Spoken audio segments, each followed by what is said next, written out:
ராமநாதபுரத்தில் தொடர் காத்திருப்பு போராட்டத்தை துவங்கியது தமிழ்நாடு வருவாய்த்துறை அலுவலர் சங்கம்.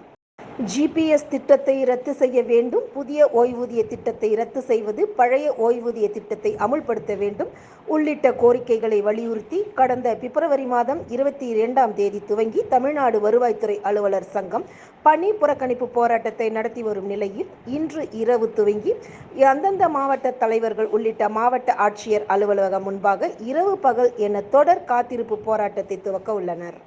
தங்களது கோரிக்கை குறித்து அரசு செவிசாய்க்காத பட்சத்தில் எதிர்வரும் மார்ச் 7ஆம் தேதி அன்று தலைமை செயலகத்தை முற்றுகையிடப் போவதாக மாவட்ட தலைவர் பழனி தெரிவித்துள்ளார். போராட்டத்தின் ஒரு பகுதியாக மாவட்ட ஆட்சியர் அலுவலக முன்வாயிலில் முன்பாக 100க்கும் மேற்பட்ட வருவாய்த்துறை ஊழியர்கள் தமிழக அரசுக்கு எதிராக கண்டன முழக்கங்களை எழுப்பினர். வருவாய்த்துறை ஊழியர்களின் இந்த போராட்டத்தால் அன்றாட அரசு பணிகள் செய்ய முற்படும் பொதுமக்கள் கடும் சிரமத்திற்கு ஆளாகியுள்ளனர்.